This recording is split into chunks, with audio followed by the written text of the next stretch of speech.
রামিসার এই হত্যাকারীর সর্বোচ্চ শাস্তি হচ্ছে মৃত্যুদণ্ড।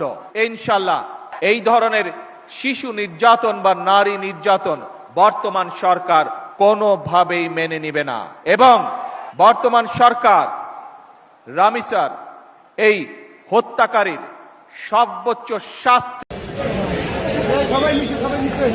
ভাই নামতেছে ভাই।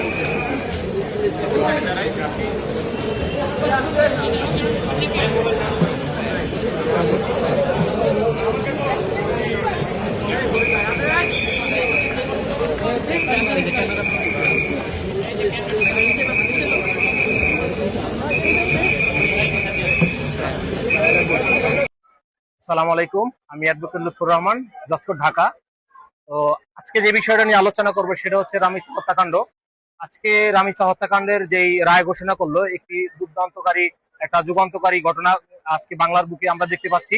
সেটা হচ্ছে যে অতি স্বল্প সময়ের ভিতরে মাননীয় প্রধানমন্ত্রীর হস্তক্ষেপে এবং কি বিচার বিভাগ হস্তক্ষেপে সকলের আবেদনে যে এই রামিসা হত্যাকাণ্ডের দ্রুত বিচার কার্যকর হইলো, রায় ঘোষণা করা হইলো। দর্শক, শিশু রামিসা হত্যা মামলার মৃত্যুদণ্ডপ্রাপ্ত আসামি সোহেল রানা ও তার স্ত্রী স্বপ্না আক্তারকে ফাঁসির আসামিদের কন্ডেম সেলে রাখা হয়েছে। কারা কর্তৃপক্ষ বিষয়টি নিশ্চিত করেছেন। আসামিদের ভিতরে সোহেল রানাকে ঢাকার কেন্দ্রীয় কারাগার কেরানীগঞ্জে ফাঁসির আসামিদের কন্ডেম সেলে রাখা হয়েছে। এছাড়া মহিলা হিসেবে স্বপ্না আক্তারকে কাশিমপুর মহিলা কারাগারের ফাঁসির আসামিদের কন্ডেম সেলে রাখা হয়েছে।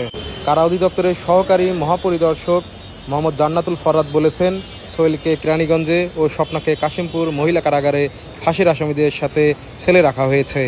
ফাঁসির অন্যান্য আসামিরা যেভাবে থাকেন তাদেরকেও একইভাবে রাখা হয়েছে। এছাড়া কারাগারে তাদের পাশে নিরাপত্তা কর্মীও রয়েছেন। যদি কোনো কয়েদি একজন আর একজনের উপরে মারামারি করে তাহলে তাদেরকে পানিশমেন্ট সেলে নেওয়া হয়। এদিকে আসামিদের সাজা দ্রুত কার্যকর করার জন্য 66 পাতার রায়ের কপি উচ্চ আদালতে পাঠানো হয়েছে ডেট প্রেফারেন্স শুনানির জন্য।